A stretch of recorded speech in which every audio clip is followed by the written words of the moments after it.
강태야, 또 늦었네. 아침밥은 차렸어? 새벽 6시 박금순의 차가운 목소리가 아파트를 가득 채웠습니다. 이강태는 부엌에서 서둘러 밥상을 차리고 있었죠. 결혼 3년째 매일 반복되는 일상이었습니다. 죄송해요. 금방 차릴게요. 강태의 목소리엔 피로가 섞여 있었습니다. 매일 새벽 5시에 일어나 아침을 준비하는 것도 벌써 1000번도 넘게 반복한 일이었죠. 나래를 위해, 그리고 처가를 위해서 말입니다. 거실에서 텔레비전을 보던 박금순이 혀를 찼습니다. 아이고, 남자가 이렇게 느려서 어떻게 해. 우리 나래가 출근 늦으면 어쩌려고. 금수는 나래의 어머니였습니다. 1년 전부터 강태와 나래의 집에서 함께 살고 있었죠. 당뇨와 고혈압 때문에 관리가 필요하다는 이유였습니다. 장모님, 죄송합니다. 더 빨리 할게요. 강태는 고개를 숙이며 대답했습니다. 변명을 해봤자 소용없다는 걸 이미 알고 있었거든요. 지난 1년간 매일 듣던 소리였으니까 말입니다. 된장찌개 국물을 떠보던 금순이 인상을 찌푸렸습니다. 이게 뭐야? 간이 왜 이렇게 짜? 이런 걸 어떻게 먹어? 나래가 정장을 차려입고 나오며 한숨을 쉬었습니다. 엄마, 그냥 드세요. 시간 없어요. 하지만 금순의 잔소리는 멈추지 않았습니다. 요즘 남자들 봐. 다들 밖에서 열심히 일하는데 우리 사위는 하루 종일 집에만 있어서 뭘 하는지 모르겠어. 강태는 설거지를 하며 그 말을 들었습니다. 가슴이 답답해졌지만 참았죠. 어차피 대답해봤자 더 큰 잔소리만 돌아올 뿐이었으니까요. 장모님이 맞습니다.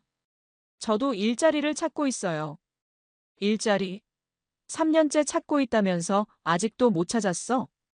금순의 목소리가 점점 높아졌습니다. 우리 동네 김씨댁 아들은 대기업 다니면서 집안일도 다 도와준다던데. 비교가 되니? 나래가 커피를 마시며 차갑게 말했습니다. 엄마 말씀이 맞아요. 요즘 시대에 남자가 집에만 있으면 창피해요. 강태의 가슴이 쿵 내려앉았습니다. 아내마저 자신을 무시하는 말을 하다니. 하지만 참았습니다. 사랑하는 사람이니까 이해해야 한다고 스스로를 달랬죠. 나래가 가방을 들며 말했습니다. 오늘 야근이에요. 새 프로젝트 때문에 늦을 것 같아요. 또 야근이에요? 요즘 너무 자주 늦는 것 같은데. 강태가 조심스럽게 물었지만 나래의 대답은 냉정했습니다. 회사 일이 바빠요. 당신은 집에만 있으니까 모르겠지만 직장인은 그런 거예요. 금순이 맞장구 쳤습니다. 그래, 나래야. 일 열심히 해. 집에 대들보 노릇하는 사람이 있어야지. 강태는 더 이상 말할 수 없었습니다. 나래가 현관문을 나서며 던진 마지막 말이 가슴에 박혔거든요. 강태야, 저녁은 알아서 해결해. 너무 늦을 것 같아. 문이 닫히고 집안이 조용해졌습니다. 금순이 소파에 앉으며 강태를 쳐다봤죠. 강태야, 솔직히 말해서 너 이렇게 살 거야? 네. 남자가 돈도 못 벌고 집에만 있으면서 뭘 하겠어? 우리 나래가 얼마나 고생하는데. 강태는 할 말을 잃었습니다. 결혼하기 전까지는 해외에서 일하며 나름 성공적인 삶을 살았거든요. 하지만 나래와의 사랑을 위해 모든 걸 정리하고 한국에 돌아왔습니다. 장모님, 제가 좀 더 노력할게요. 노력은 무슨 노력? 3년째 똑같은 소리만 하고. 금순의 목소리엔 경멸이 섞여 있었습니다. 거지 같은 집안 출신이 뭘 바라겠어? 그냥 얻어먹고 살면서. 강태의 손이 떨렸습니다. 거지 같은 집안이라니. 만약 자신의 진짜 정체를 안다면 절대 할 수 없는 말이었죠. 장모님. 뭐? 기분 나빠? 사실대로 말하는 건데. 금순이 팔짱을 끼며 계속했습니다. 솔직히 처음 나래가 너랑 결혼한다고 했을 때부터 반대했어. 집안도 모르겠고 가족도 없고 뭘 하던 사람인지도 확실하지 않고. 강태는 그때를 떠올렸습니다. 나래에게 청혼할 때 일부러 자신의 배경을 숨겼었죠. 진짜 사랑인지 확인하고 싶었거든요. 재산이나 지위가 아닌 자신이라는 사람 자체를 사랑하는지 말입니다. 하지만 지금 생각해보니 그 선택이 맞았는지 의문이 들었습니다. 그래도 나래가 좋다고 하니까 허락한 건데 이 꼴이 뭐야? 금순의 잔소리는 계속됐습니다. 다른 집 사위들 봐. 대기업 다니면서 장모님께 용돈도 드리고 명절 때마다 선물도 사드리고 너는 뭐 해준 게 있어? 강태는 아무 말도 할 수 없었습니다. 정말로 경제적으로 기여한 것이 없었거든요. 나래의 월급으로만 생활하고 있었으니까 말입니다. 점심때가 되자 금순이 또 잔소리를 시작했습니다. 점심은 뭐 해? 어제도 김치볶음밥이었는데 또 똑같은 거 할 거야? 뭘 해드릴까요? 창의성도 없어.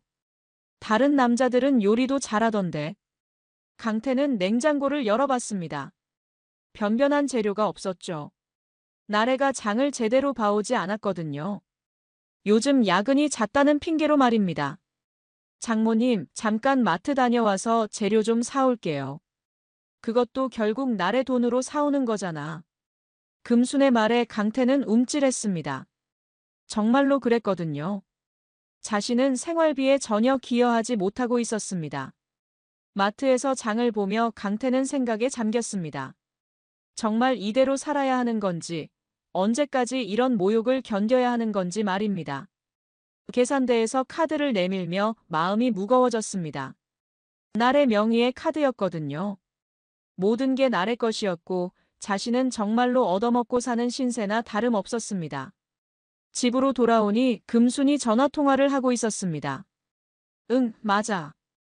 우리 사위 말이야. 하루 종일 집에만 있어서 답답해 죽겠어. 강태는 현관에서 그 말을 들었습니다. 친구들에게 자신을 욕하고 있는 거였죠.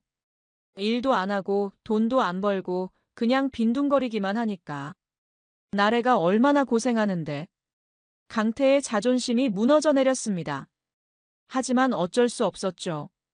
지금 당장은 정말로 그런 상황이었으니까요.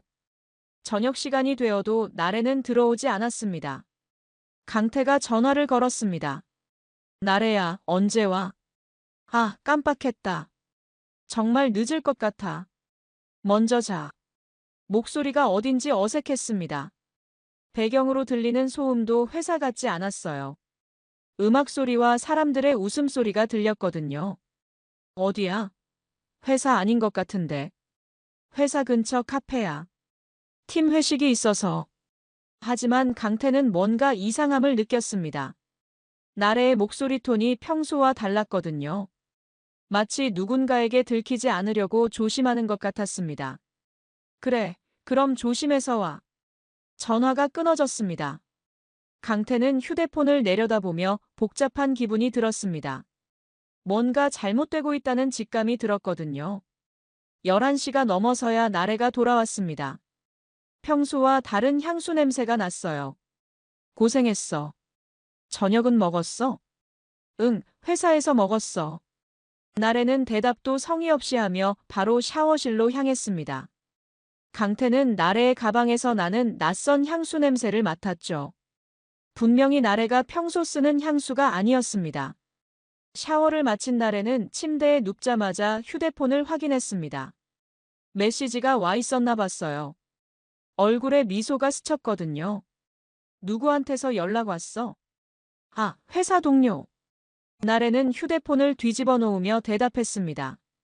하지만 그 미소는 쉽게 사라지지 않았어요. 강태는 그 모습을 보며 가슴이 답답해졌습니다. 침대에 누우며 강태는 천장을 바라봤습니다. 결혼 3년 동안 이런 기분을 느낀 건 처음이었어요. 뭔가 잘못되고 있다는 불안감, 그리고 자신이 점점 무력해지고 있다는 절망감 말입니다. 나래의 규칙적인 숨소리를 들으며 강태는 생각했습니다. 정말로 이대로 살아야 하는 건지, 언제까지 이런 굴욕을 견뎌야 하는 건지. 그리고 만약 자신의 진짜 정체를 밝힌다면 모든 게 달라질까 하는 생각도 들었습니다. 하지만 아직은 때가 아니었습니다. 더 지켜봐야 했어요. 나래의 진심이 무엇인지, 정말로 자신을 사랑하는 건지 아니면 다른 이유가 있는 건지 말입니다. 강태는 그렇게 잠들었습니다. 내일은 또 어떤 모욕이 기다리고 있을지 모른 채로 말이죠. 부장님, 어제 정말 감사했어요. 덕분에 프로젝트가 이해됐어요. 강태는 우연히 들린 나래의 통화 소리에 귀를 기울였습니다. 아침 일찍 발코니에서 전화를 받고 있던 나래의 목소리가 평소와 달리 부드러웠거든요. 네, 저도 부장님과 함께 일하는 게 너무 즐거워요. 강태의 가슴이 두근거리기 시작했습니다. 부장님이라고 하는 상대방과의 대화가 단순한 업무 관계처럼 들리지 않았거든요. 오늘 점심도 같이 드실 수 있나요? 나래가 작은 목소리로 물었습니다. 강태는 문틈 사이로 나래의 얼굴을 봤어요. 환한 미소를 지으며 통화하는 모습이었습니다. 결혼 후 자신에게는 한 번도 보여준 적 없는 표정이었죠. 좋아요. 그럼 12시에 로비에서 만나요. 통화가 끝나자 나래는 거울 앞에서 화장을 고쳤습니다. 평소보다 더 신경 쓰는 모습이었어요. 립스틱도 새로 발랐고 향수도 평소보다 많이 뿌렸습니다. 나래야, 오늘 왜 이렇게 꾸미고 나가? 강태가 조심스럽게 물었지만 나래의 대답은 시큰둥했습니다. 회사에서 중요한 미팅이 있어서요. 하지만 강태는 이상함을 느꼈습니다. 중요한 미팅이라면 정장을 입어야 하는데 나래는 평소보다 화려한 원피스를 입고 있었거든요. 금순이 아침밥을 먹으며 강태를 쳐다봤습니다. 강태야, 너도 좀 배워라. 우리 나래 봐. 얼마나 열심히 일하는데. 네, 장모님. 요즘 야근도 많이 하고 회식도 자주 있고. 그만큼 회사에서 인정받는다는 거야. 금순의 말에 강태는 복잡한 기분이 들었습니다. 정말로 야근과 회식이 많은 건지 아니면 다른 이유가 있는 건지 확신이 서지 않았거든요. 나래가 출근한 후 강태는 혼자 집안일을 정리했습니다. 설거지를 하고 빨래를 개고 청소를 하며 하루를 보냈죠. 하지만 머릿속엔 계속 아침의 통화 내용이 맴돌았습니다. 점심시간이 되자 강태는 결정을 내렸습니다. 나래 회사 근처에 가서 확인해 보기로 한 거였어요. 단순한 의심일 수도 있지만 확실히 하고 싶었거든요. 지하철을 타고 강남으로 향했습니다. 나래가 다니는 회사는 대기업 계열사였어요. 건물 앞 카페에서 기다리며 12시가 되기를 기다렸습니다. 시계가 12시를 가리킬 때 강태는 충격적인 광경을 목격했습니다. 나래가 한 남자와 함께 회사에서 나오는 모습이었거든요. 40대 초반으로 보이는 남자였고 정장을 말끔하게 차려입고 있었습니다. 두 사람의 모습은 단순한 동료 관계로 보이지 않았습니다. 나래는 그 남자를 보며 환하게 웃고 있었고 남자도 나래의 어깨에 손을 올리며 친밀한 모습을 보였거든요. 강태의 가슴이 쿵 내려앉았습니다. 의심이 확신으로 바뀌는 순간이었죠. 두 사람은 고급 레스토랑으로 들어갔습니다. 점심 식사를 위해서였지만 그 분위기는 결코 업무적이지 않았어요. 강태는 멀리서 그 모습을 지켜봤습니다. 창문 너머로 보이는 두 사람은 마치 연인 같았어요. 나래는 그 남자와 대화하며 계속 웃고 있었고 남자도 나래를 바라보는 눈빛이 특별했습니다. 1시간 후 두 사람이 레스토랑에서 나왔습니다. 헤어질 때 나래가 그 남자의 팔을 잡는 모습까지 봤어요. 강태는 더 이상 볼 수 없어서 자리를 떠났습니다. 집으로 돌아오는 길에 강태의 머릿속은 복잡했습니다. 3년간의 결혼 생활이 무너져 내리는 기분이었어요. 나래가 정말로 자신을 배신하고 있다는 현실을 받아들이기 어려웠거든요. 집에 도착하자 금순이 물었습니다. 어디 갔다 왔어? 얼굴이 왜 그래? 그냥 마트 다녀왔어요. 마트? 뭐 사온 것도 없이? 강태는 대답할 수 없었습니다. 장모에게 딸의 불륜을 의심한다고 말할 수는 없었거든요. 저녁 시간이 되어도 나래는 오지 않았습니다. 강태가 전화를 걸었지만 받지 않았습니다. 10시가 넘어서야 나래가 메시지를 보냈습니다. 부장님과 중요한 미팅이 길어져서 늦어요. 먼저 주무세요. 하지만 강태는 더 이상 속지 않았습니다. 점심시간에 본 그 남자가 바로 부장이라는 걸 알고 있었거든요. 12시가 되어서야 나래가 돌아왔습니다. 향수 냄새가 평소보다 진했어요. 화장도 지워져 있었고 옷도 약간 구겨져 있었습니다. 고생했어. 정말 늦었네. 응, 미팅이 길어져서. 나래는 피곤하다며 바로 샤워실로 들어갔습니다. 강태는 나래의 가방에서 나는 향수 냄새를 다시 한번 확인했어요. 분명히 남자 향수였습니다. 다음 날 아침, 강태는 또 다른 결정적 증거를 발견했습니다. 나래의 블라우스에 묻어있는 남자 향수 냄새와 작은 얼룩이었어요. 와인 자국 같았습니다. 나래야, 어제 술 마셨어? 아니에요. 왜요? 옷에 뭔가 묻어있는 것 같은데. 나래는 당황하며 옷을 확인했습니다. 아, 이거요? 미팅하면서 커피를 흘린 것 같네요. 하지만 그 얼룩은 분명히 커피가 아니었습니다. 붉은색이었거든요. 강태는 더 이상 나래를 믿을 수 없었어요. 출근 준비를 하는 나래를 보며 강태는 마음을 정했습니다. 더 확실한 증거가 필요했어요. 의심만으론 충분하지 않았거든요. 나래가 출근한 후 금순이 말했습니다. 강태야, 너 요즘 표정이 안 좋아 보여. 무슨 일 있어? 아니에요, 장모님. 그냥 취업 걱정 때문에. 취업은 무슨 취업? 3년째 똑같은 소리만 하고. 금순의 잔소리가 시작됐습니다. 솔직히 말해서 너 같은 남자가 뭘 할 수 있겠어? 경력도 없고 스펙도 없고. 강태는 그 말을 들으며 씁쓸해졌습니다. 우리나라는 그래도 큰 회사 다니면서 열심히 하잖아. 요즘도 야근하고 미팅하고 얼마나 바쁜데. 강태는 더 이상 들을 수 없었습니다. 그 야근과 미팅이 무엇인지 이제 알았거든요. 점심시간이 되자 강태는 다시 나래 회사 앞으로 향했습니다. 어제와 같은 시간, 같은 장소에서 기다렸어요. 예상대로 12시가 되자 나래와 그 남자가 다시 나타났습니다. 어제보다 더 친밀해 보였어요. 나래는 그 남자의 팔짱을 끼고 걸어가고 있었거든요. 강태는 뒤를 따라갔습니다. 두 사람은 호텔 라운지로 들어갔어요.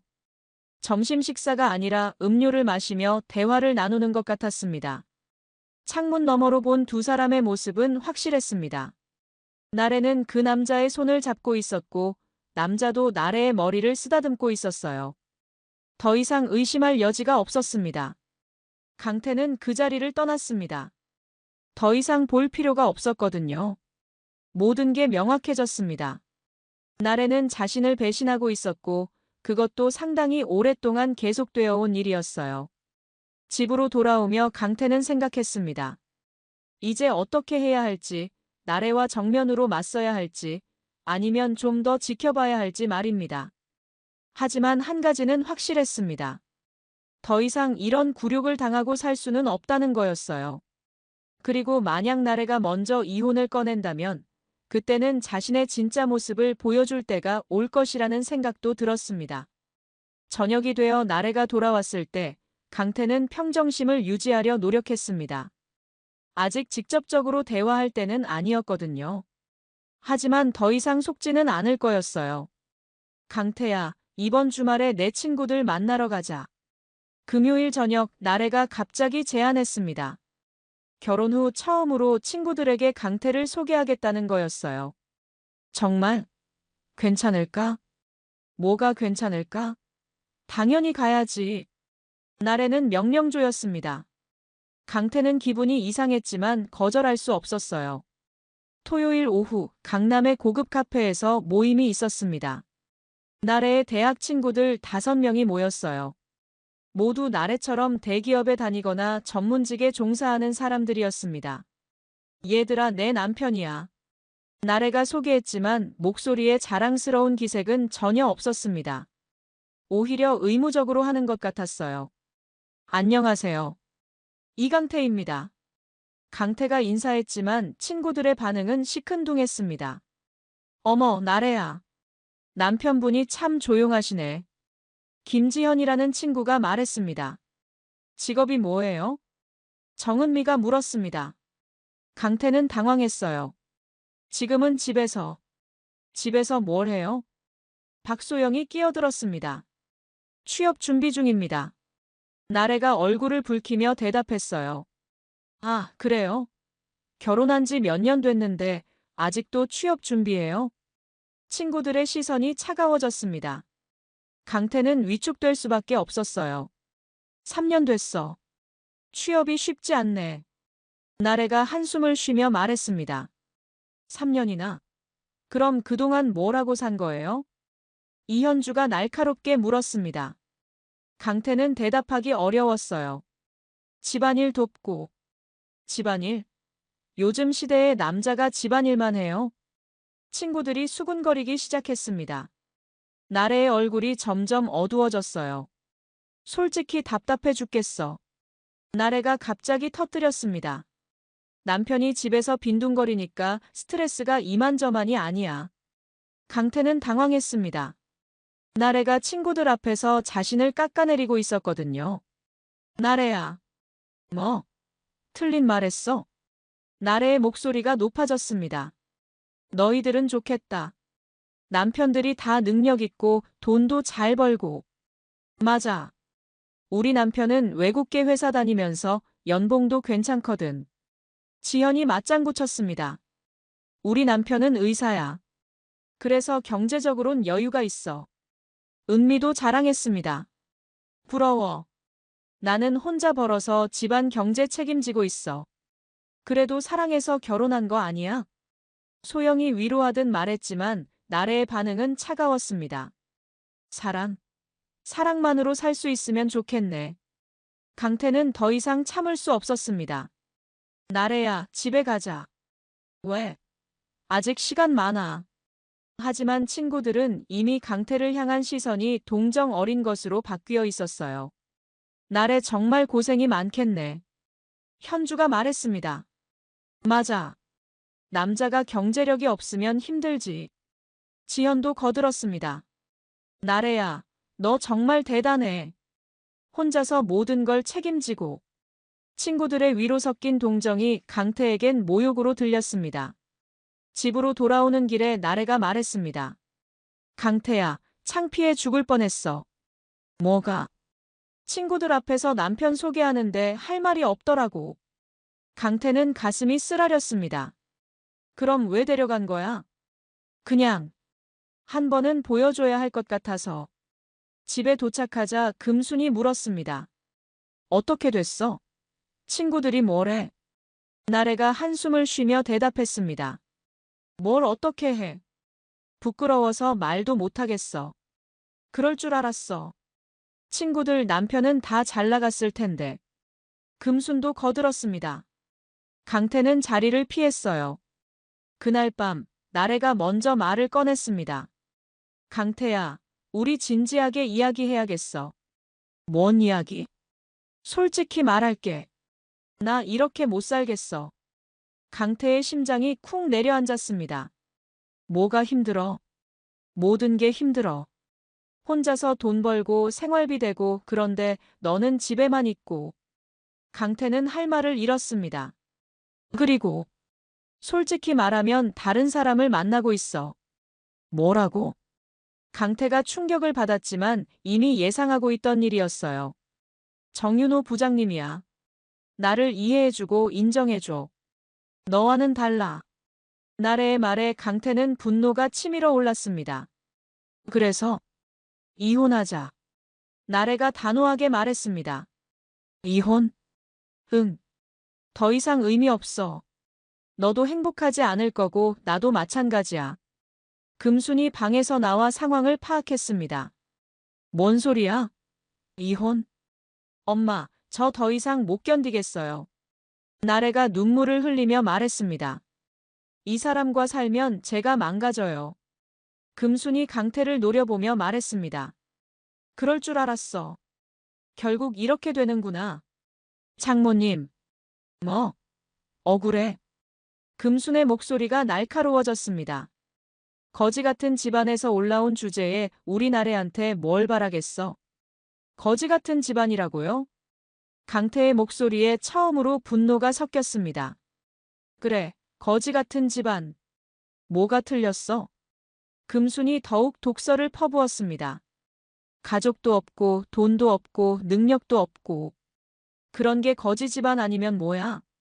강태의 주먹이 떨렸습니다. 하지만 아직 참았어요. 엄마 말이 맞아요. 강태 씨, 솔직히 당신 때문에 제 인생이 망가지고 있어요.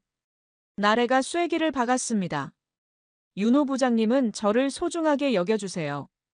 제가 얼마나 능력 있는 사람인지 알아주시거든요. 그 사람과 새 출발할 거야? 강태가 물었습니다. 당연하죠. 그분은 부장이시고 능력도 있으시고 저를 이해해 주시거든요. 나래의 말에 강태는 씁쓸하게 웃었습니다. 좋아. 이혼하자. 정말? 나래가 놀란 표정을 지었어요. 강태가 이렇게 쉽게 동의할 줄 몰랐거든요. 응. 하지만 조건이 하나 있어. 뭔데? 이혼 서류에 사인하기 전에 내가 누구인지 알려줄게. 강태의 목소리가 차가워졌습니다. 무슨 소리야? 곧 알게 될 거야. 그때 후회하지 마. 강태가 일어서며 말했습니다. 금순이 어리둥절해했습니다. 기다려. 곧 연락이 올 거야. 강태는 방으로 들어가 3년 만에 전화를 걸었습니다. 아버지에게 말이죠. 아버지, 저예요. 강태. 전화 너머로 놀라는 목소리가 들렸습니다. 강태야? 정말 강태니? 네, 이제 돌아갈 때가 된 것 같아요. 무슨 일이야?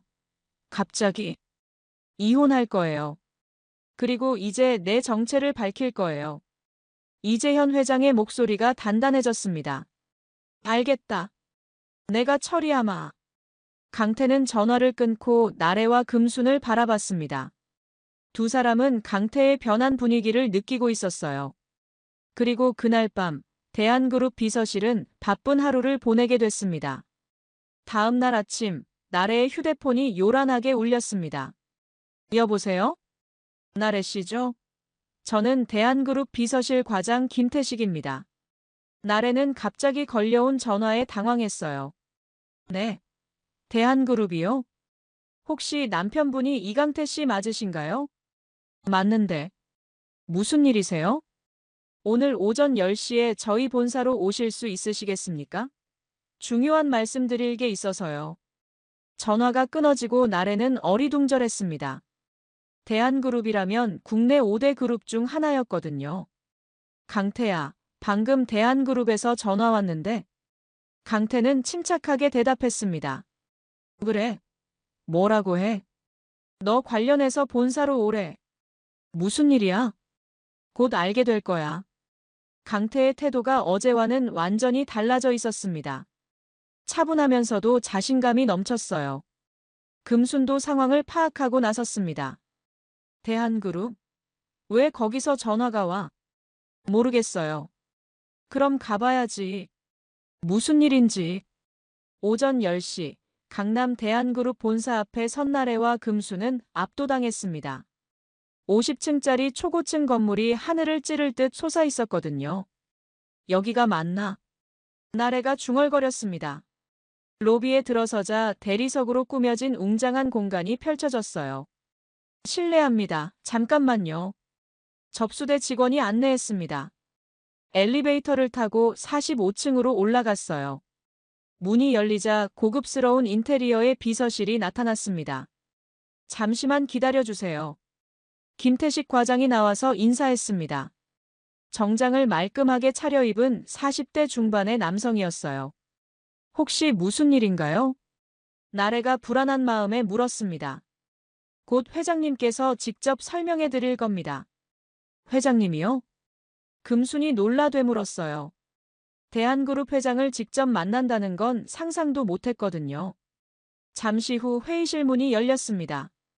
이재현 회장이 직접 나와서 맞았어요. 안녕하세요. 대한그룹 회장 이재현입니다. 나래와 금수는 얼떨떨했습니다. 텔레비전에서만 보던 유명인을 직접 보게 된 거였거든요. 들어오세요. 회의실에 들어서자 강태가 앉아 있었습니다. 하지만 어제까지의 강태와는 완전히 다른 모습이었어요. 정장을 차려입고 당당한 자세로 앉아 있었거든요. 강태야. 나래가 어리둥절해했습니다. 앉으세요. 이재현이 의자를 권했어요. 나래와 금순이 조심스럽게 앉자 이재현이 입을 열었습니다. 소개하겠습니다. 제 아들 이강태입니다. 뭐라고요? 나래의 얼굴이 하얗게 변했어요. 대한그룹 회장의 외아들이자 차기 후계자죠. 김태식이 서류를 펼치며 설명했습니다. 하버드 MBA 출신이고 결혼 전까지 우리 그룹 미국 법인 부사장을 역임했습니다. 나래는 믿을 수 없다는 표정으로 강태를 바라봤어요. 강태야, 이게 정말이야? 강태가 차분히 대답했습니다. 응, 정말이야. 그럼 왜 그동안 숨겼어? 강태의 눈에 서늘한 빛이 스쳤습니다. 진짜 사랑인지 확인하고 싶었거든. 재산이나 지위가 아닌 나 자체를 사랑하는지. 금수는 아직도 상황을 이해하지 못했어요.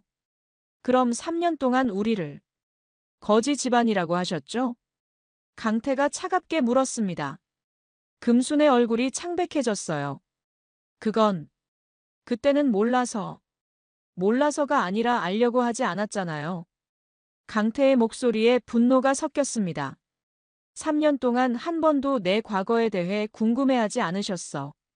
그저 가난하고 무능한 남자로만 봤죠. 이재현이 서류를 꺼냈습니다. 이제부터 현실을 말씀드리겠습니다. 현실이요? 나래가 떨리는 목소리로 물었어요. 따님이 다니시는 회사와 저희는 주요 거래처 관계입니다. 연간 거래액이 500억 원 정도 되죠. 나래의 얼굴이 더욱 하얗게 변했습니다. 정윤호라는 분과의 관계도 저희가 파악하고 있습니다. 김태식이 또 다른 서류를 내밀었어요. 나래와 윤호가 함께 찍힌 사진들이 들어있었습니다. 이건 내 아들을 3년 동안 모욕한 것에 대한 정당한 대가를 치르시게 될 겁니다. 나래가 벌떡 일어섰습니다. 강태야, 이런 식으로 하면 안 돼. 안 돼? 강태가 비웃었습니다. 거지 집안 출신이라고 했을 때는 괜찮았어. 그건 나 때문에 인생이 망가진다고 했을 때도 괜찮았고. 강태의 목소리가 점점 높아졌어요. 윤호 부장과 바람 피우면서 나를 바보로 만들 때도 괜찮았잖아. 나래는 할 말을 잃었습니다. 모든 게 들통났거든요. 금순이 떨리는 목소리로 말했습니다. 강태야, 우리가 잘못했어. 정말 미안해. 미안? 강태가 차갑게 웃었어요. 3년 동안 매일 듣던 모욕들을 미안 한마디로 해결되나요? 그럼 어떻게 하면 되겠니? 금순이 애원하듯 물었어요. 강태야, 제발. 나래가 매달렸지만 강태는 돌아보지 않았어요. 늦었어요, 나래씨. 이미 모든 게 결정됐습니다. 나래와 금수는 그제야 상황의 심각성을 깨달았어요. 바깥에서 기다리던 중 나래의 휴대폰이 울렸습니다. 회사에서 온 전화였어요. 나래씨, 지금 당장 회사로 오세요. 급한 일이 생겼습니다. 무슨 일인가요? 대한그룹에서 거래 중단 통보를 해왔어요. 이유를 모르겠네요. 나래의 다리에서 힘이 빠졌습니다. 벌써 시작된 거였어요. 그리고 그날 오후 윤호는 횡령 혐의로 경찰에 체포됐습니다. 대한그룹에서 제보한 자료가 결정적 증거가 된 거였죠. 나래는 그제야 깨달았습니다. 자신이 얼마나 큰 실수를 했는지, 그리고 강태가 정말로 어떤 사람인지를 말입니다. 하지만 이미 너무 늦었어요. 복수는 이제 막 시작됐을 뿐이었거든요. 나래씨, 정말 죄송합니다. 하지만 어쩔 수 없는 상황이에요. 김 부장이 미안한 표정으로 말했습니다. 대한그룹과의 거래 중단으로 회사 전체가 발칵 뒤집혔거든요. 부장님, 제가 뭘 잘못했나요?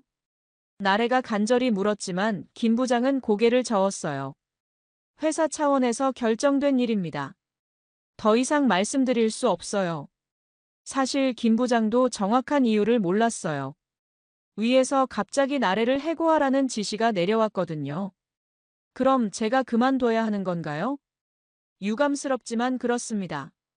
나래는 믿을 수 없었어요. 5년 동안 열심히 일한 회사에서 하루아침에 쫓겨나게 된 거였거든요. 개인 물품 정리하시고 오늘까지 퇴사 처리하겠습니다. 김 부장의 말에 나래는 무너져 내렸어요. 동료들의 시선도 차가웠습니다. 윤호 부장의 횡령 사건과 연관되어 있다는 소문이 돌고 있었거든요. 집으로 돌아오는 길에 나래는 눈물을 흘렸습니다. 지하철에서 강태에게 전화를 걸어봤지만 받지 않았어요. 집에 도착하자 금순이 기다리고 있었습니다. 나래야, 어떻게 됐어? 해고당했어요. 뭐라고? 금순도 충격받았어요. 대한그룹에서 거래를 끊었대요. 그래서 저까지. 나래는 소파에 주저앉으며 말했습니다. 이제 어떻게 하지? 그때 집 전화가 울렸어요. 부동산에서 온 전화였습니다. 안녕하세요. 혹시 박금순 씨 댁 맞나요? 네, 맞는데요. 아파트 계약 관련해서 연락드렸어요. 건물주가 급하게 매매하기로 해서 한 달 안에 이사 나가셔야 할 것 같습니다. 뭐라고요? 계약 기간도 안 끝났는데요? 죄송합니다.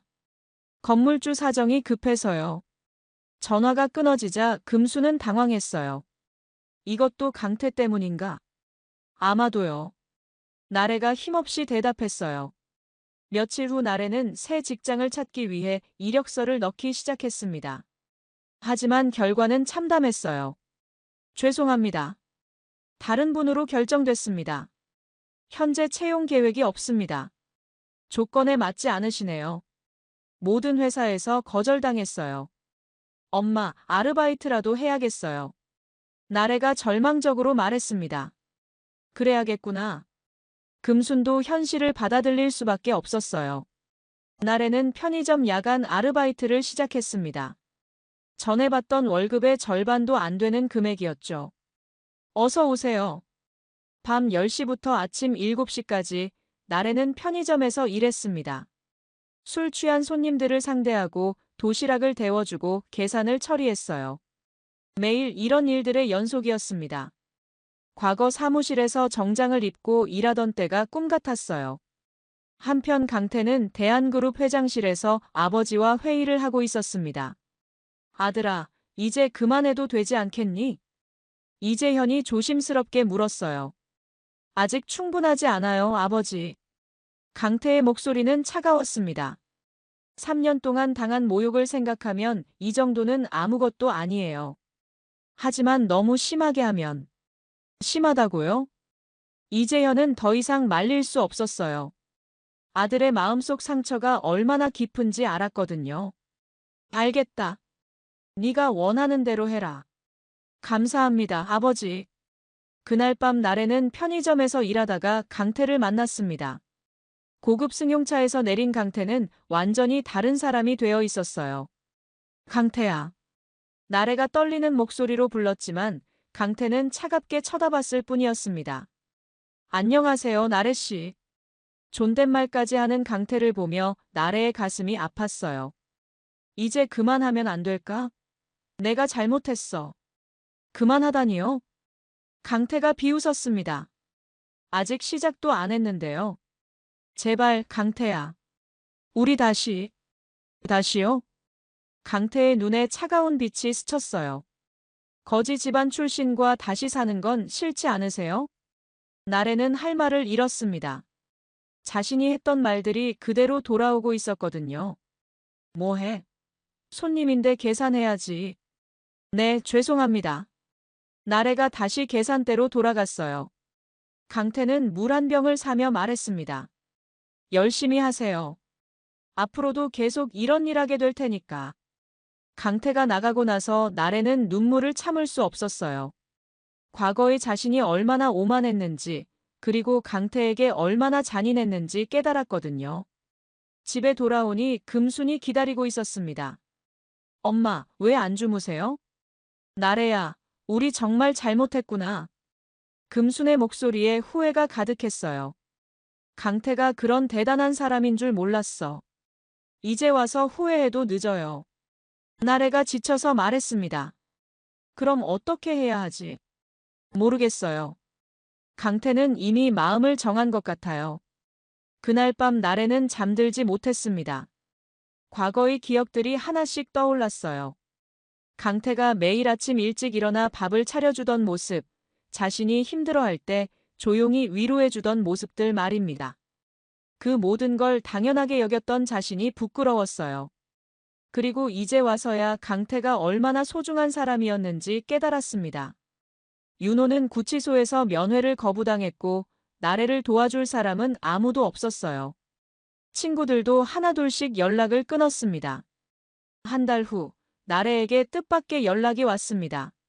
나래 씨, 대한그룹에서 연락드렸습니다. 회장님께서 직접 만나보고 싶다고 하시네요. 정말요? 나래의 목소리에 희망이 섞였어요. 혹시 강태가 마음을 돌렸나 싶었거든요. 내일 본사로 오시면 됩니다. 다음 날 나래는 유일한 정장을 꺼내 입고 대한그룹으로 향했습니다. 한 달 사이 많이 야위어 있었어요. 야간 아르바이트와 스트레스로 살이 많이 빠졌거든요. 회장실에 들어서자 강태가 회장 자리에 앉아 있었습니다. 이재현은 보이지 않았어요. 앉으세요. 강태의 목소리는 여전히 차가웠습니다. 나래는 조심스럽게 앉았어요. 회장님은 어디 계세요? 출장 가셨어요. 이제 제가 모든 걸 담당하고 있습니다. 강태가 서류를 펼치며 말했습니다. 어떻게 지내고 계신가요? 궁금하신가요? 편의점에서 야간 아르바이트 하시는 거 알고 있어요. 나래의 얼굴이 붉어졌어요. 그리고 윤호 씨는 징역 3년 선고받았고요. 강태야. 나래가 간절히 불렀지만 강태는 무표정했습니다. 이제 와서 제 이름을 부르시네요. 미안해. 정말 미안해. 나래가 눈물을 흘리며 말했어요. 뭐가 미안하다는 거죠? 강태가 냉정하게 물었습니다. 모든 게. 내가 너한테 한 모든 말들이 미안해. 아, 거지 집안이라고 한 거요? 강태의 목소리에 분노가 섞였어요. 인생 망친다고 한 것도요? 나래는 고개를 숙일 수밖에 없었습니다. 그런데 지금은 어때요? 진짜 거지가 된 기분이? 강태야, 제발. 제발 뭐요? 강태가 일어서서 창문 쪽으로 갔습니다. 용서해달라고요? 다시 예전으로 돌아가자고요? 나래가 고개를 끄덕였어요. 불가능해요. 왜? 강태가 돌아보며 차갑게 말했습니다.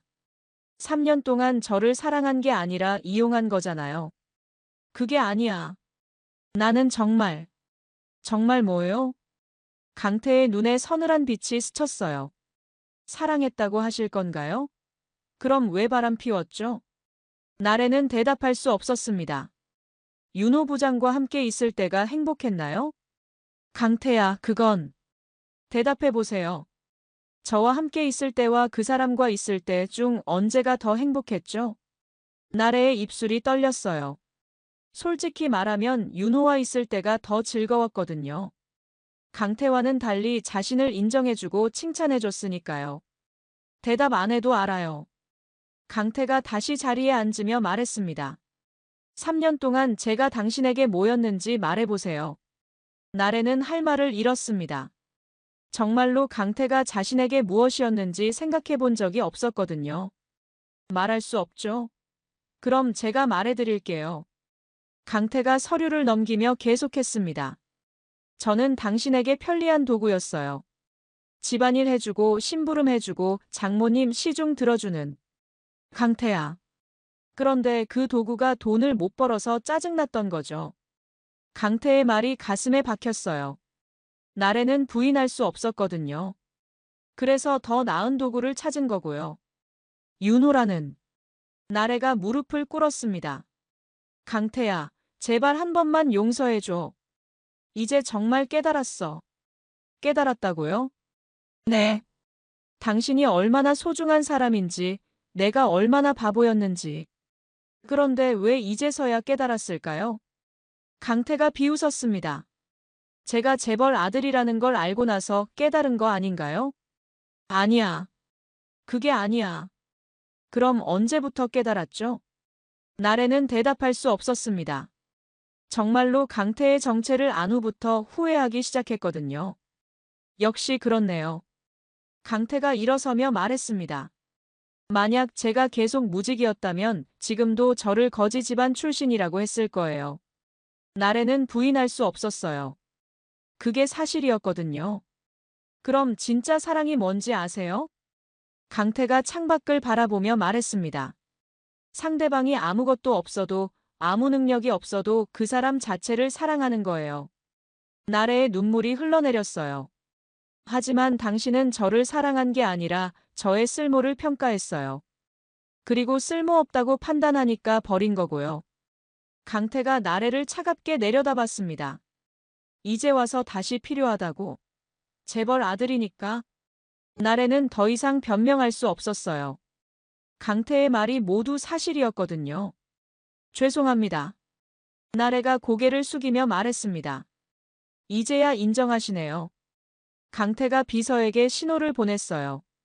나가세요. 강태야, 마지막으로 한 가지만. 뭐죠? 혹시 나중에라도 용서할 수 있을까? 나래가 마지막 희망을 걸고 물었어요. 모르겠어요. 강태가 돌아서며 말했습니다. 하지만 한 가지는 확실해요. 지금의 당신으론 불가능하다는 거. 무슨 뜻이에요? 진심으로 반성하고 진심으로 변한다면 모르겠지만 지금은 그냥 상황이 어려우니까 돌아오고 싶어 하는 것 같거든요. 나래는 할 말을 잃었습니다. 그 말도 맞았거든요. 시간이 답을 줄 거예요. 강태가 마지막으로 말했습니다. 진짜 변할 수 있는지 아니면 그냥 어려움을 피하고 싶은 건지. 나래는 회의실을 나서며 깊이 생각했습니다. 정말로 자신이 변할 수 있을까 아니면 강태 말처럼 그냥 편한 길을 찾는 건 아닐까 하고 말입니다. 하지만 한 가지는 확실했어요. 강태는 이제 완전히 다른 사람이 되어 있었다는 거. 그리고 예전에 순진했던 강태는 더 이상 존재하지 않는다는 걸요. 3개월이 더 흘렀습니다.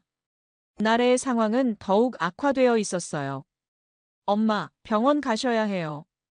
금순이 소파에서 일어나려다 주저앉았습니다. 당뇨 합병증이 심해진 거였어요. 병원비는 어떻게 해? 금순의 목소리가 약해져 있었습니다.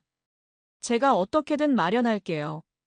하지만 나래도 상황이 어려웠어요.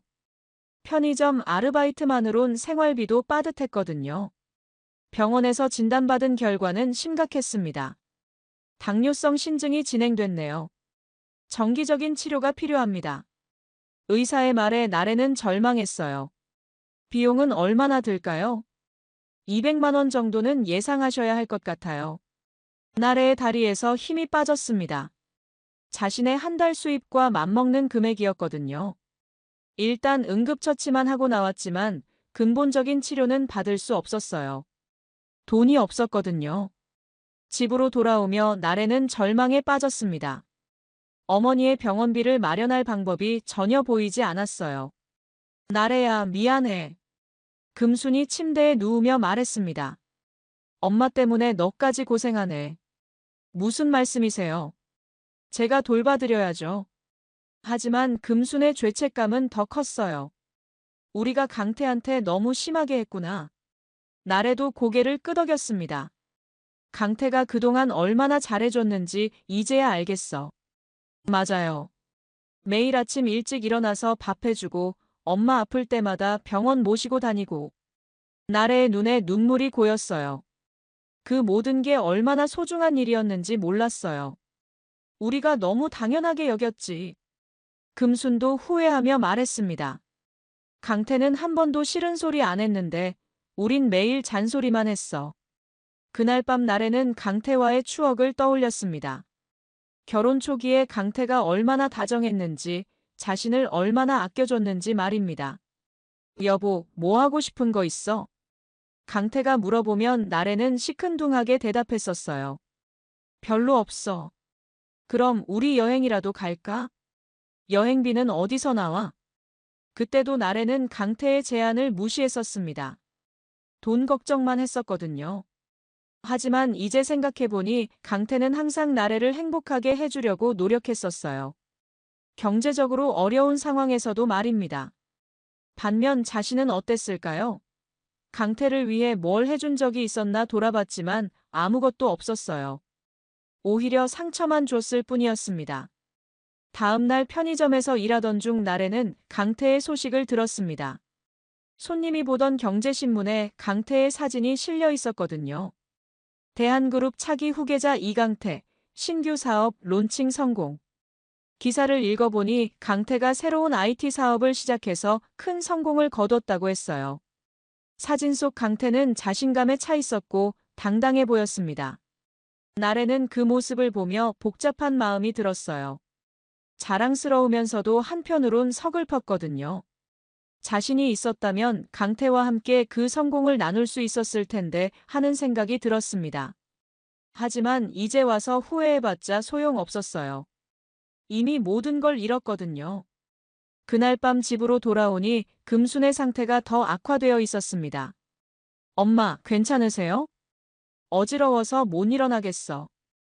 응급실로 가는 구급차 안에서 금순이 나래의 손을 잡았어요. 나래야, 미안해. 엄마, 말씀 마세요. 우리가 강태한테 정말 잘못했어.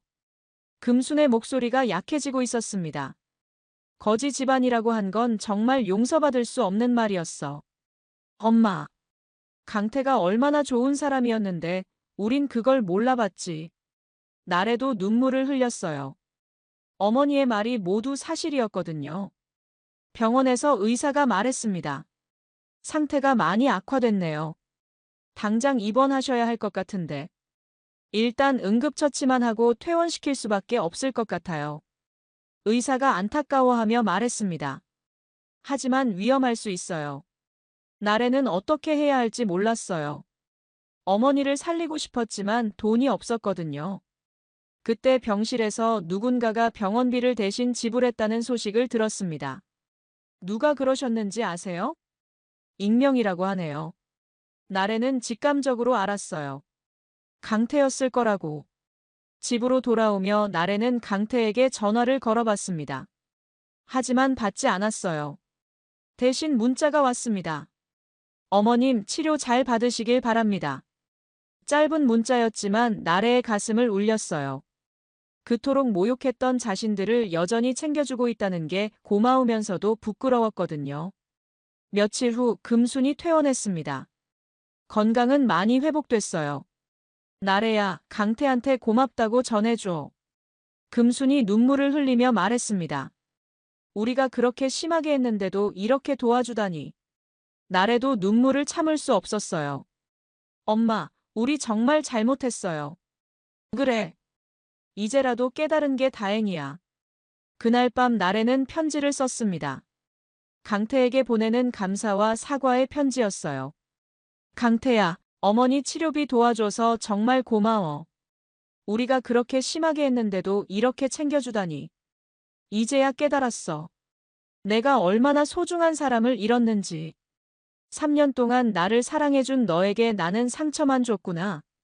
거지 집안이라고 한 것, 인생 망친다고 한 것, 모든 게 용서받을 수 없는 일이야. 하지만 그래도 한 가지만은 알아줘. 이제 진심으로 후회하고 있다는 걸. 너를 잃고 나서야 비로소 내가 얼마나 소중한 사람이었는지 알게 됐어. 언젠가 용서받을 수 있는 날이 올까? 편지를 보내고 나서 나래는 조금이나마 마음이 가벼워진 기분이었어요. 비록 늦었지만 진심을 전할 수 있었거든요. 하지만 강태에게서 답장은 오지 않았습니다. 아직 용서받기엔 너무 이른 때였나 봤어요. 나래는 그래도 포기하지 않기로 했습니다. 언젠가는 진심이 통할 거라고 믿으면서 말입니다. 1년 후, 나래는 작은 카페에서 일하고 있었습니다. 편의점보다는 나은 환경이었어요. 손님도 많지 않아서 여유로웠죠. 어서 오세요.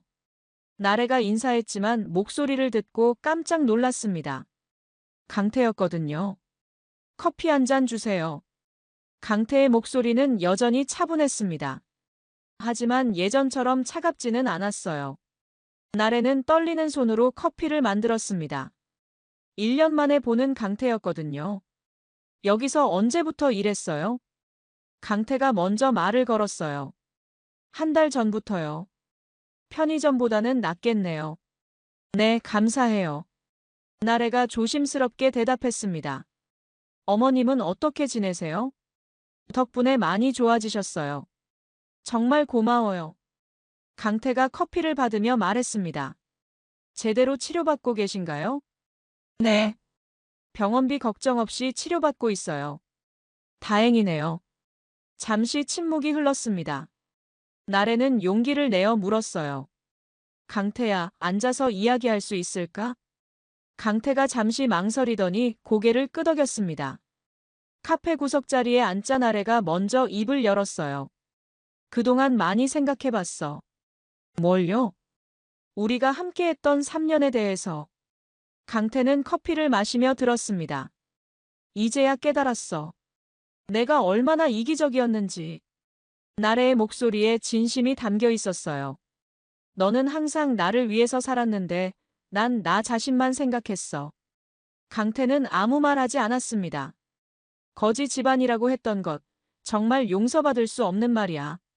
나래의 눈에 눈물이 고였어요. 너의 진짜 모습을 알려고 하지도 않으면서 그저 겉으로 보이는 것만 가지고 판단했어. 강태가 천천히 말했습니다. 이제 와서 후회해도 바뀌는 건 없어요. 알아. 하지만 그래도 말하고 싶었어. 나래가 눈물을 닦으며 계속했습니다. 너와 함께했던 시간들이 내 인생에서 가장 행복한 시간이었다는 걸. 정말요? 강태가 처음으로 관심을 보였어요. 응. 그때는 몰랐지만 이제는 알아. 너가 해준 모든 것들이 얼마나 소중했는지. 나래가 진심으로 말했습니다. 매일 아침 일찍 일어나서 밥 해주고, 내가 힘들 때 조용히 위로해주고, 엄마 아플 때 병원 모시고 다니고. 강태의 표정이 조금씩 부드러워졌어요. 그 모든 게 사랑이었는데 난 그걸 당연하게 여겼어. 나래의 목소리가 떨렸습니다. 윤호 부장과 바람핀 것도 결국은 내가 너의 진짜 가치를 모르고 있었기 때문이야. 강태가 잠시 생각하더니 말했습니다. 그럼 이제는 알겠어요? 응. 이제는 알아. 나래가 고개를 끄덕였어요. 진짜 사랑이 뭔지도 알겠어. 상대방이 뭘 가졌든 상관없이 그 사람 자체를 사랑하는 거. 강태가 조금 놀란 표정을 지었어요. 예전에 당신이 했던 말이에요. 아, 기억해요? 당연히 기억하지. 그때 가슴에 깊이 박혔거든. 강태가 한숨을 쉬었습니다. 그럼 이제 어떻게 하고 싶은데요? 나래가 잠시 망설이더니 말했습니다. 용서해줘. 그리고 나도 이제 제대로 살고 싶어. 무슨 뜻이에요? 다시 돌아가자는 게 아니야. 그럴 자격도 없고. 나래가 고개를 저었어요. 하지만 이제부터라도 정말 의미 있는 삶을 살고 싶어. 너처럼. 강태는 신중하게 생각했습니다. 저도. 이제는 마음이 많이 정리됐어요. 정말? 응. 처음엔 복수만 생각했는데 이제는 그런 감정들이 사라졌어요. 강태의 목소리가 담담했습니다. 오히려 그 시간들을 통해 제가 더 성숙해진 것 같아요. 나래가 눈물을 흘렸습니다. 고마워. 그런 마음을 가져줘서. 강태가 작은 미소를 지었습니다. 나래 씨도 많이 변했어요. 예전과는 완전히 달라졌어요. 정말? 네. 진심으로 반성하고 있다는 게 느껴져요. 그럼 용서해 주는 거야? 강태가 고개를 끄덕였습니다. 네. 용서해요. 그리고 저도 사과드릴게요. 너무 차갑게 복수한 것 같아서요. 처음 의도와는 달리 너무 멀리 간 것 같아요. 아니야. 나는 그 정도도 당연했다고 생각해.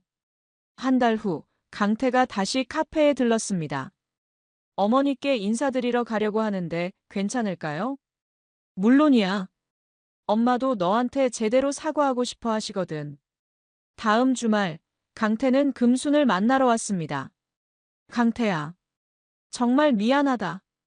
금순이 눈물을 흘리며 말했습니다. 제가 너한테 얼마나 심한 말을 했는데. 괜찮아요, 어머님. 강태가 금순의 손을 잡았어요. 이제는 다 지난 일이에요. 아니야. 거지 집안이라고 한 건 정말 용서받을 수 없어. 금순의 참회는 진심이었습니다. 어머님, 저도 서운했지만 이해해요. 제가 정체를 숨기고 있었으니까. 강태의 너그러운 마음에 금수는 더욱 고마워했어요. 너 같은 좋은 사람을 내가 몰라봤구나. 이제 아시잖아요. 강태가 미소 지으며 말했습니다. 6개월이 더 흘렀습니다. 나래와 강태는 가끔씩 만나서 안부를 물었어요. 강태야, 요즘 어떻게 지내? 회사 일이 바빠요. 새로운 프로젝트가 많아서. 그래도 재밌겠다. 하고 싶은 일 하는 거니까. 네. 나래 씨는 어떠세요? 나도 카페 운영하면서 보람을 느끼고 있어. 작지만 내 것이니까. 두 사람은 이제 편안한 관계가 되어 있었어요. 나래는 작은 카페를 성공적으로 운영하고 있었습니다. 단골 손님들도 늘고 수익도 안정적이었어요. 축하해요. 강태가 꽃다발을 들고 와서 개업 1주년을 축하해줬습니다. 고마워. 처음에 조언해준 덕분이야. 아니에요. 나래 씨가 열심히 했으니까. 이제는 서로를 인정하고 격려하는 관계가 되어 있었어요. 강태야, 하나만 물어봐도 될까? 뭐든지요. 우리 왜 다시 만나지 않기로 한 거야? 나래가 조심스럽게 물었습니다. 강태가 잠시 생각하더니 대답했습니다. 서로에게 상처를 준 기억들이 너무 깊어요. 용서는 했지만 연인으로 돌아가기엔. 나도 그래. 사실 무서워. 무서워요? 또 실수할까봐. 또 너를 아프게 할까봐. 나래의 목소리가 떨렸습니다. 그리고 이제 각자 잘 살고 있잖아. 굳이 위험을 감수할 필요 없을 것 같아. 맞아요. 저도 그렇게 생각해요. 강태가 동의했습니다. 하지만 좋은 친구로는 계속 지낼 수 있죠? 당연하지. 강태는 대한그룹의 정식 후계자가 되었습니다. 축하해, 회장님. 나래가 농담조로 말했습니다. 고마워요, 사장님. 강태도 웃으며 대답했어요. 정말 고마워. 뭐가요? 나에게 진짜 사랑이 뭔지 가르쳐줘서. 나래의 눈빛이 진지했어요. 그리고 내가 얼마나 이기적이었는지도 깨닫게 해줘서. 저도 고마워요. 강태가 대답했습니다. 나래 씨를 통해 진짜 용서가 뭔지 배웠거든요. 우리 좋은 추억으로 남겨두자. 그래요. 그게 서로에게 가장 좋은 것 같아요. 두 사람은 악수를 나눴습니다. 이제는 정말로 서로를 용서하고 각자의 길을 걸어가기로 한 거였어요. 강태는 훌륭한 기업인이 되어 있었고, 나래는 성공한 사업가가 되어 있었습니다. 가끔 만나서 안부를 물으며 좋은 친구로 지내고 있었어요. 둘 다 새로운 사람을 만나 각자 행복한 가정을 이뤘습니다. 과거의 상처는 모두 치유됐고 서로에게 배운 소중한 교훈들을 간직하며 살아가고 있었어요. 때로는 헤어지는 것이 진정한 사랑일 수도 있다는 걸 두 사람은 깨달았습니다. 서로를 사랑했기에 상처 주지 않는 선에서 멈출 줄 아는 지혜를 배운 거였죠. 그리고 각자의 자리에서 더 나은 사람이 되어 살아가고 있었습니다. 그것이야말로 진정한 성장이자 성숙한 사랑의 결과였어요. 오늘 이야기가 좋으셨다면 구독과 좋아요, 알람 설정 잊지 마시고 소중한 댓글 하나가 큰 힘이 됩니다. 시청해주셔서 진심으로 감사드립니다.